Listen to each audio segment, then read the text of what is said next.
Okay, so in today's research review, we're going to be discussing the quiet eye, which sounds like a crazy concept and something that is probably more complex than it really is, which you guys will see as we go. This is a mini meta analysis, I call it. For those of you guys who are not familiar with what a meta analysis is, essentially you take a bunch of different studies or research papers, put them together, look at trends across them to come up with a more coherent, strong conclusion. There's only 3 studies that I took to kind of come up with some of these trends. So definitely more of a mini meta-analysis, so to speak, but hopefully we'll give you guys some different perspectives on how to train vision and how important vision is when we talk about shooting the basketball, okay? So first off, just something you're probably asking if you're not already familiar, what is the quiet eye? It's very simple. It's the final point your eyes lock onto before you shoot. In that window of time, that gaze right before you execute an action. So in this case, shooting, where again, you're locked in on the target, or in this case, the rim. Now, this is important because this is when the brain gathers the information that's needed to control and execute the shot. Okay. And again, this isn't just in basketball, of course, this is in anything where you're required to see a target and then execute a movement or coordinate a movement accordingly to get an object to target, right? So this could be shooting a gun, this could be throwing darts. This could be really anything where, again, you must fixate on something, figure out exactly how to coordinate the movement, and then get it there accurately. So the 3 studies that we looked at, one was by Vickers, who is a absolute goat of motor learning and really just all types of science that is applicable to skill acquisition in sport. This discovered Actually, I'm not going to get into the discoveries yet, but this studied the quiet eye training, so more visual perceptual training versus more technical training, so looking at the actual technique or execution. Second one looked at the quiet eye in contested versus uncontested shots, which had some pretty cool implications. The third one looked at quiet eye movements or different implications at different intensities. So in other words, different heart rate zones, whether somebody was kind of chilling, whether they were very intensely fatigued at like a high heart rate zone or somewhere in the middle. Now, we're going to go over a few insights here, 3 different insights, as well as some thoughts that I have that maybe not, fully supported in these studies, but can be inferred, and then we'll look at some practical applications as well. So, number one insight across these studies is that quiet eye is a very strong predictor of shooting success, right? If somebody has a longer, more quality gaze at the rim before they shoot it, well, that's very highly correlated with their ability to make that shot, or with the probability that that shot will go in and be accurate, right? And this is more of a correlation in these studies than mechanical variables. So, in other words, technique or the ball flight or different variables that more so relate to how it is executed, right? So, this is a very important finding. This shows that at times one's vision or perception of the rim can be more important than the technique that they execute to get there, or to get that ball to the target or ball to the rim, right? Now, when we think about why this happens, it's pretty simple at its, I guess, most surface level, but we can, kind of draw some pretty cool implications here or conclusions.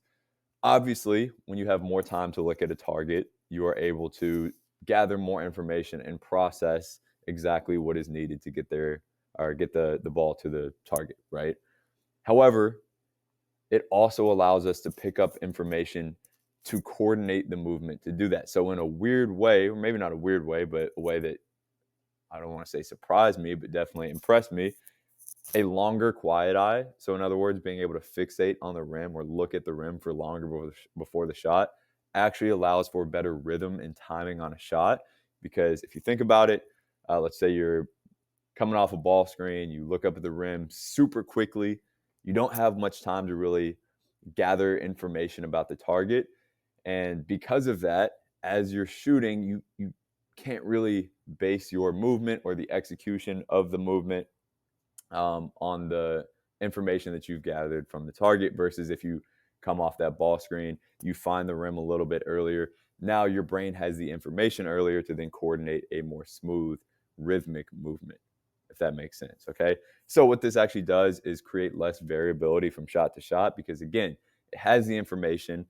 It's a more patient coordinated movement when your brain then knows where the target is, how far away it is, and exactly how you need to get there. So as a result, again, we can see that by fixating on the rim earlier, we actually create a more consistent, fluid jump shot in a variety of situations, which is pretty cool. And again, quiet eye training showed greater results in accuracy. So this isn't just a correlation from shot to shot, but when we look at actually how they trained it in this first study, um, training the quiet eye or the visual component of the shot actually showed greater results in shooting accuracy than technical training. Now, this is in beginners and intermediates, which I think is actually more impressive than studying this in experts who probably already have a really good base of technique versus beginners and intermediates. What we would usually consider to be the case is, hey, they really need technical work. We really need to stabilize their movement patterns and ensure that they have a very good base or fundamental shooting patterns. When in reality, it shows that we can get really good results and potentially even better results just based on this study, training the vision and the perception behind shooting than simply training the technique and the fundamentals behind shooting, which is cool, right? Not to say that that is not an important part as well. Of course, it is. Both of these hopefully go together in any really comprehensive or holistic shooting development regimen. But it's cool to see how strong this effect can be when we train the visual perceptual side of it. Insight number 2 here looks at how visual control is affected by contests, fatigue, pressure, so all these variables that come into play in a real game. Now, when you understand the importance of the quiet eye, this makes sense, right? When you're a little bit more fatigued, when you're highly pressured psychologically, and when you're highly pressured from a defensive standpoint, or even just pressured with a contest, you're probably going to have less visual discipline, right? If you have a defender flying at you, most times you're not able to key in just on the rim if you have not trained that, if you're not an advanced shooter who has been there and done that. With fatigue, again, discipline of all types usually breaks down when we talk about like technical discipline. Typically, you're going to end up shooting a different shot, which is expected and should happen when we're fatigued. However, many athletes, especially not expert shooters, allow their technique to break down too much, as well as psychological decomposition. So, really, anything breaks down with fatigue, and the fact that they isolated the effect of visual discipline breaking down is very cool to see and shows a direct correlation between um, quiet eye activity and fatigue. But the fact that we can see this in a study where the visual perceptual side of things breaks down during fatigue is very important. And really, all of this helps us explain why players break down in game conditions and the fact that it's not just mechanical, right? Of course, your legs go, right? You're sequencing even outside of the context of quiet eye, will probably deteriorate a little bit. However, a lot of this can often break down from poor gaze quality as fatigue begins to become a factor, as well as pressure and defense. And sometimes this mechanical breakdown could stem from the lack of quiet eye, because on the last slide, as we talked about, um, many times a quality quiet eye process allows for better rhythm coordination, less variable technique. So if the vision breaks down, the technique may break down, and it's not just from the technique breaking down, it's from the vision breaking down as well. That's kind of the source of all this. So again, something very interesting to consider when we look at how vision and technique or mechanics are correlated. Insight number 3 here comes from the study where they were looking at contested versus uncontested shots in relation to the quiet eye. And what this study showed, the second one, is that 6 players shot better with a contest, 6 players shot worse with a contest. Now, as we know, and even like myself, I've always, for some reason, considered myself to shoot better with a light contest. Probably psychological, right? You feel a little bit less pressure. You don't have all day to sit there and kind of aim and engage the more slow thinking, explicit part of the brain. But there's a little bit more behind this that's actually really cool to see. And the players who shot better through this contest kept their fixation duration stable. So in other words, their quiet eye, the amount of time that they were able to lock in on the rim was essentially the same length or amount of time on uncontested and contested shots. They didn't shift their gaze to the defender, whereas the players who shot worse quickly may have taken a gaze at the defender, which obviously can interrupt the quiet eye. They kept it anchored on the rim more than anything. They locked in on the target earlier, and then once they were locked in, they shot faster, probably because they were able to, again, coordinate their movement based on the visual information that they've received from the quiet eye. So in other words, when we talk about like who shoots better with contests and who kind of breaks down with contests, a lot of it comes down to the quiet eye and the perceptual visual activity rather than just mechanical. And this really leads into the conclusion that I think everyone is making as we go through this, that shooting isn't just mechanical, it's not just mental, it is how well we are able to pick up information about where we are in space, where the target is in space, and then get the ball there, versus just seeing this from a mechanical standpoint where, hey, the better muscle memory you have and the better you're able to repeat this motion, the better you will be able to shoot, because that is simply not the case. And that completely ignores the amount of perception and information gathering that's required to be a good shooter. And especially when we talk about being an adaptable shooter who's able to shoot from different lengths, from different or distances, different levels of momentum, with and without fatigue, with a contest, without the contest, moving in different directions, the whole nine.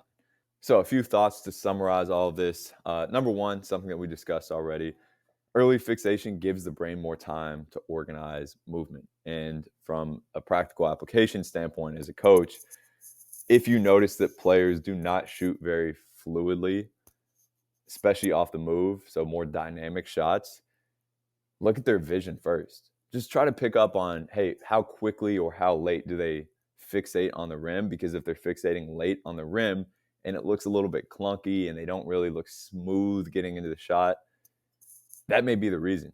It's not just because they don't have the action capacity to do that or the coordination patterns to do that. It may be because they're not giving themselves or giving their brain enough visual information or perceptual information to coordinate this movement, so they rush it. Okay. So this is a super interesting, I don't want to say conclusion, but way of thinking about things.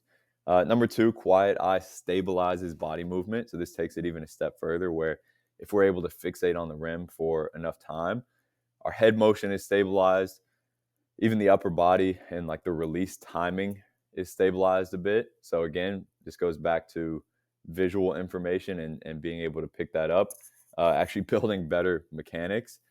And then lastly, quiet eye activity increases prefrontal control, which is the part of the brain that suppresses noise, so to speak, from the environment. In other words, everything going on around us, whether that's defenders, whether that's internal noise, how we're moving, and then also creates more assertiveness and less hesitation on the shot. Okay. And then lastly, fatigue destabilizes attention and gaze before mechanics, which obviously we saw extensively in the study, but is something very important to consider when we think about how to get players shooting better through fatigue, which really is much of the game when we talk about how what heart rate zone players are in throughout the game and being able to manage those.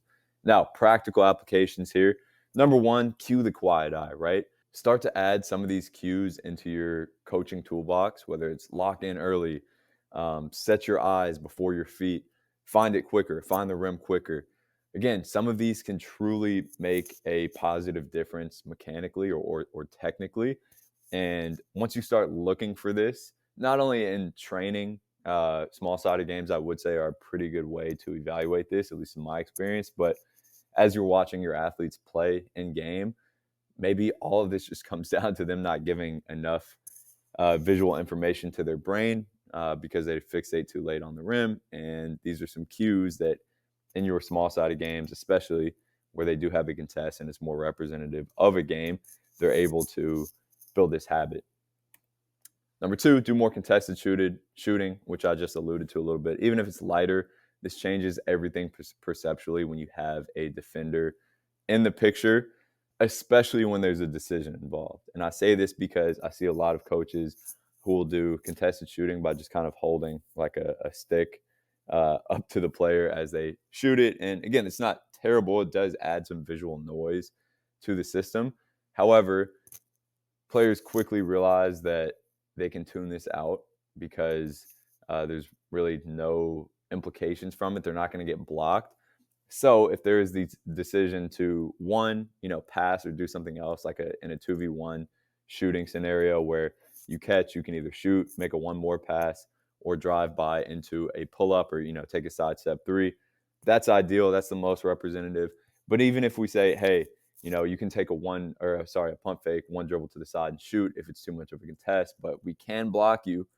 That's huge because now they are challenged to use their periphery, especially if they find the rim and fixate on the rim a little bit earlier to create a quiet eye effect to make this decision. And it really just, I guess, creates, again, more noise in this visual system, which is necessary, right? And this goes to show why just traditional blocked on-air shooting can be good to develop the other qualities, but also has such a difficult time transferring to a game, and why we see those like 80% on-air, 30% in-game shooting disparity so often, because there are so many little perceptual variables like this that we simply do not get when we are talking about on-air training. Again, not to say that that's not valuable, because on-air shooting is essential. It's going to be probably even more than contested shooting in the vast majority of players' regimens. But we do need to understand these differences to be able to build better overall plans for them. Number 3, create more visual constraints. This is something that I really started doing this year, like early this year in the offseason with players, and it has helped a lot. And I've just seen players implicitly start to develop a better quiet eye, essentially. This could be as simple as the players dribbling slightly away from the basket, they're turning and shooting. You're standing, let's say, at half court, putting up a number, and they have to call that number as late as possible before they shoot, right? So they're turning, they're looking at your hand, they can see it. Let's say you put up a 2, they quickly call 2, and then they have to key in on the rim and find that quiet eye activity to then shoot, right? This could be a simple like hands up passing read. So they're getting into a shot. If they see you in their periphery, put your hands up. They have to make a quick pass to you, and then they can get it back, and you repeat from there. So again, now they're monitoring something else versus in, I don't want to say traditional, but a regular on-air shooting drill. It's very easy for them to key in on the rim because like what else is there to look at even a second or two before the shot? So they're always in the habit of doing this, but it can quickly break down once you add in more visual noise. And then even maneuvering space, right?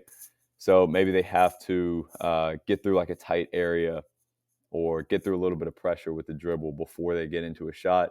Even if they're not the most dynamic shooter or they're not shooting a ton of shots off of the dribble, just adding in a task where they have to be aware of their surroundings right before the shot can work wonders, because again, they're monitoring everything around them. Their vision is being pulled away. And then after that, they're challenged to quickly create some quiet eye activity on the rim.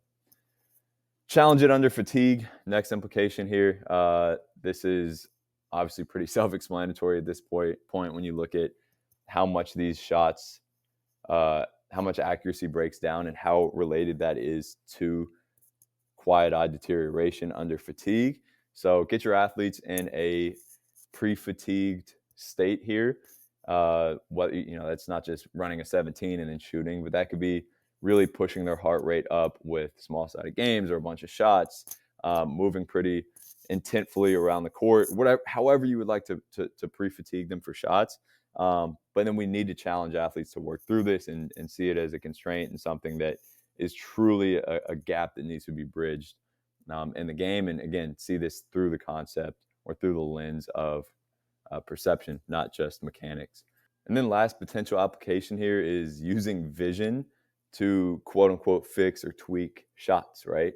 And this is something that I would have never considered to be the case even a year ago. If athletes are not giving themselves enough visual information early enough, it can create a more rigid shot, especially dynamically, right? So if a player in their on-air shooting where they're a little bit more standstill, they're looking at the rim, it looks pretty decent, but then it starts to break down as they move. again, don't just look at the mechanics. Don't just approach this from a technical standpoint. Approach it potentially from a perceptual standpoint and watch how the technique may follow. Lastly, as always, I like to mention some caveats here. So in terms of the study themselves, number one, the sample sizes were a bit smaller, as you saw with some of them. It was like 12 athletes.